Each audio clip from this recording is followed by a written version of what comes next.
Welcome to the Fearful Fright series, where we will be reading with our favorite green ghoul, Grimmer. Now sit back and enjoy this twisted tale. Today our story is called Dirt Devils. Hello there, my name is Herman Beasley. And me and my friend Jacob O'Neill decided to go to the desert for a music festival. Well, that would be the last time either of us would step foot in the desert ever again. You see, there are things in the desert they won't teach you about in any book. So the day we decided to go was a pretty nice day. Not a cloud in sight. We listened to the radio the whole way down there, jamming out to our favorite songs and having fun.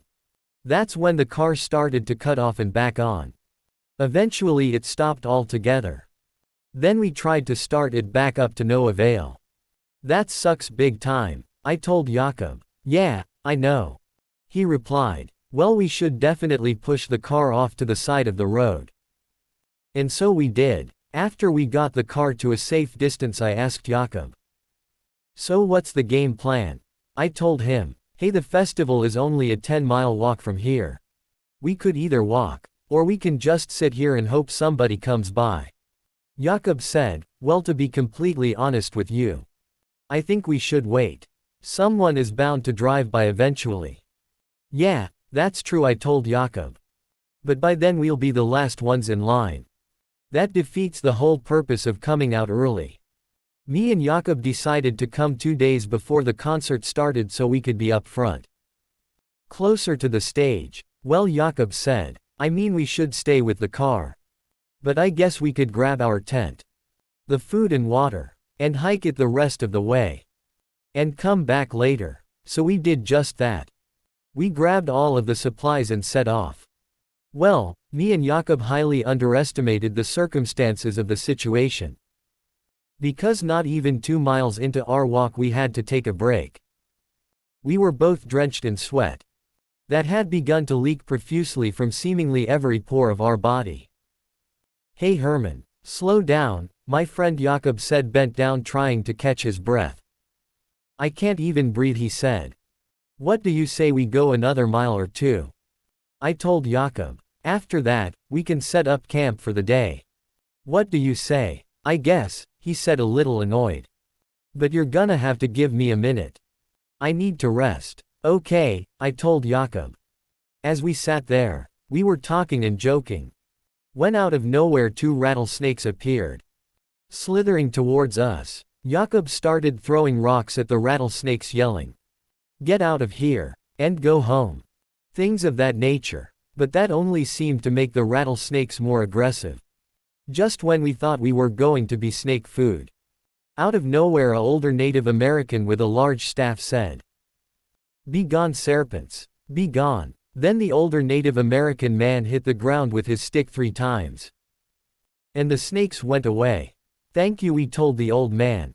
We thought we were goners. Snakes are the least of your worries out here, the older Native American said. You 2 boys shouldn't be out here. There are things far worse than rattlesnakes out in this desert. I suggest you boys leave immediately. Whatever you say, old man, Jacob said, laughing. Hey, thanks again, I told the man as he walked off. Jacob said, let's get going. The old man is probably crazy or something. Yeah, maybe you're right, I told Jacob, but he looks like he knows the desert better than us. Maybe we should listen, I told Jacob. Jacob just laughed at me and said, not you too. I think the desert is playing tricks with your guy's mind or something. Give me a break, Jacob went on. The only thing out here are a bunch of rattlesnakes and maybe some coyotes. That's when it happened. It started raining out of nowhere. How is that possible? I asked Jacob. There wasn't a cloud in sight a few minutes ago.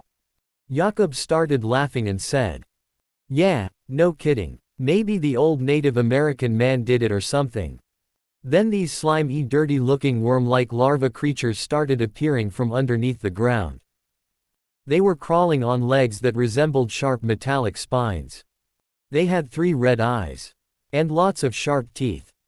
These things were sniffing the ground, in search of something. What are those things? My friend Jacob said in a very frightened tone. That's when they seemed to have noticed us. Thanks a lot, I told Jakob. Now they know we're here. So me and Jakob ran back to the car. Mile after mile the whole time running from these dirt devils. A few times they came right next to us. But it seems that the more we were silent, that the less they knew we were there. Almost as if they were blind. Or that the sun bothered their vision somehow. It was as if they were tracking us off of sound alone.